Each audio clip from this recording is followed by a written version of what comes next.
السلام علیکم ورحمۃ اللہ وبرکاتہ۔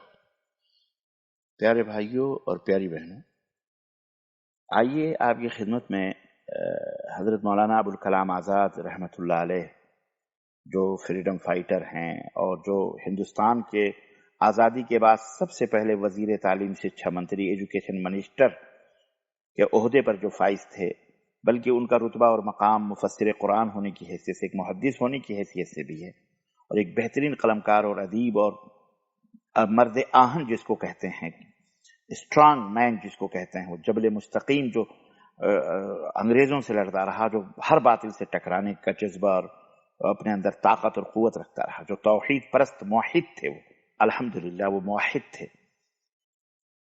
ان کا ایک واقعہ آپ کی خدمت میں ذکر کرتا ہوں۔ مولانا ابوالکلام آزاد امام الہند کے لقب سے یاد کیے جاتے ہیں۔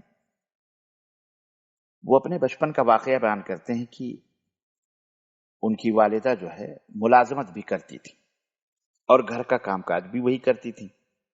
ایک رات کھانے کے وقت انہوں نے سالن اور جلی ہوئی روٹی میرے والد کے آگے رکھی، اور میں والد کے رد عمل کا انتظار کرتا رہا کہ اس کا ہو سکتا ہے جلی ہوئی روٹی ہے تو بابا کچھ بولیں گے کہ وہ غصے کا شاید اظہار کریں، مگر انہوں نے انتہائی سکون کے ساتھ کھانا کھایا اور پھر مجھ سے پوچھا کہ آج اسکول میں میرا دن کیسا گزرا۔ مجھے یاد نہیں کہ میں نے کیا جواب دیا بابا کو، لیکن اسی اسنا میں میری والدہ نے روٹی جل جانے کی معذرت بھی کر لی، مگر میرے والد نے کہا کہ ان کو یہ روٹی کھا کر بہت مزہ آیا، لطف آیا۔ اسی رات اپنے والد کو کہتے میں رات کو کمرے میں شب بخیر کہنے کے لیے گیا تو میں نے والد سے بابا سے پوچھا کہ بابا کیا واقعی جلی ہوئی روٹی کھا کر آپ کو مزہ آیا، لطف آیا؟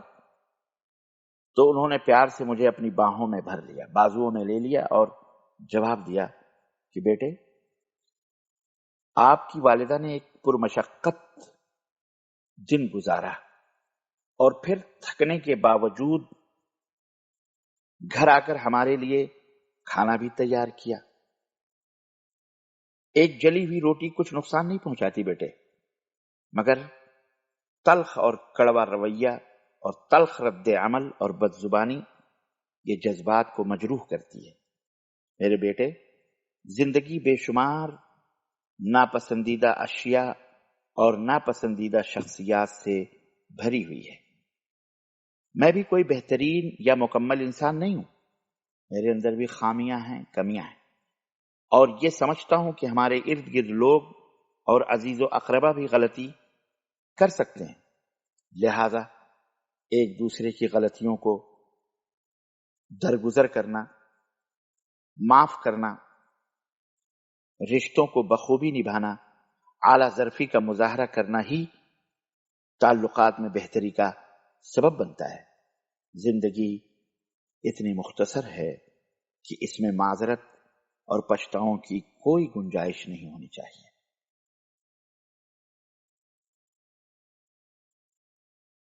اس بات کو دن میں کم از کم ایک بار ضرور سننا چاہیے۔ ہم سب کی معاشرتی زندگی کے لیے بے حد سود مند یہ قصہ یا یہ واقعہ ہو سکتا ہے جو مولانا ابوالکلام آزاد رحمۃ اللہ علیہ نے بیان کیا ہے۔